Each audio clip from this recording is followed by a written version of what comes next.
जय श्री कृष्णा मित्रों। चलिए, जैसा टाइटल दिया गया है, गीता के 3 मुख्य मार्ग, कर्म योग, भक्ति योग और ज्ञान योग, संपूर्ण व्याख्या, इस टॉपिक पर बात करते हैं, चर्चा करते हैं। अगर आप मेरे चैनल पर नए हैं तो सब्सक्राइब करना ना भूलें। चलिए शुरुआत करते हैं। नमस्कार मित्रों, क्या आपने कभी सोचा है कि जीवन में सफलता और शांति पाने के लिए कौन सा रास्ता सही है?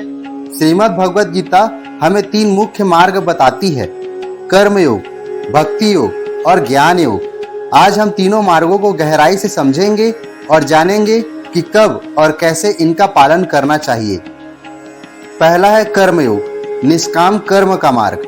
मुख्य श्लोक, कर्मण्येवाधिकारस्ते मा फलेषु कदाचन।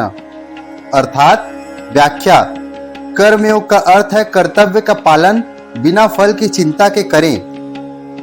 भगवान श्री कृष्ण अर्जुन से कहते हैं, तेरा अधिकार केवल कर्म करने में है, फल की चिंता मत कर।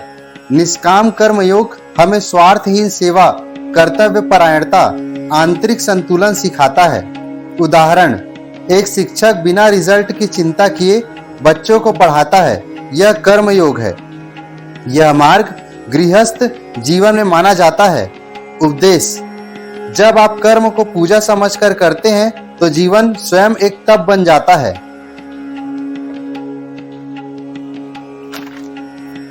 दूसरा है भक्ति योग, प्रेम और समर्पण का मार्ग।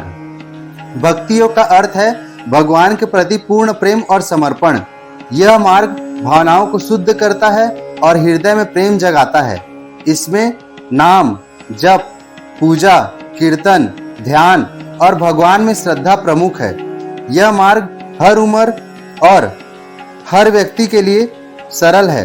भगवान कहते हैं, जो मुझे प्रेम से भोग अर्पित करता है मैं उसे स्वीकार करता हूँ। उपदेश, जब हम ईश्वर को अपने जीवन का केंद्र बना लेते हैं तो संसार की सारी उलझनें मिटने लगती हैं। तीसरा है ज्ञान योग, आत्मा और ब्रह्म की पहचान। ज्ञान योग का अर्थ है आत्मा और परमात्मा के स्वरूप का विवेकपूर्ण ज्ञान। यह मार्ग हमें सिखाता है कि हम शरीर नहीं बल्कि शाश्वत आत्मा हैं। ज्ञान योग से मोह, भ्रम और अज्ञान दूर होते हैं। इसमें अध्ययन, ध्यान और सत्संग का विशेष महत्व होता है। यह मार्ग अधिक बौद्धिक और विवेचनात्मक प्रवृत्ति वालों के लिए उपयुक्त है। उपदेश, जिसने आत्मा को जान लिया उसने मृत्यु पर विजय पा ली। निष्कर्ष, कौन सा मार्ग श्रेष्ठ है? गीता किसी एक मार्ग को सर्वोपरि नहीं बताती है, बल्कि तीनों मार्ग एक दूसरे के पूरक हैं। आप कर्म में निपुण हो परंतु उसमें भक्ति और ज्ञान का भाव हो तो आप पूर्ण योगी बन सकते हैं। आज के युग में हमें तीनों मार्गों का संतुलित पालन करना चाहिए।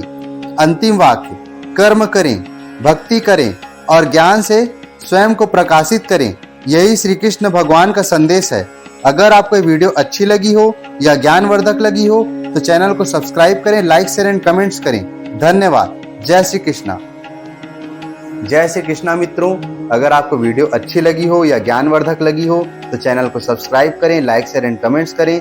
धन्यवाद। जय श्री कृष्णा। मिलते हैं अगले वीडियो में, अगले अध्याय में कुछ नया सीखने के लिए। जय श्री कृष्ण।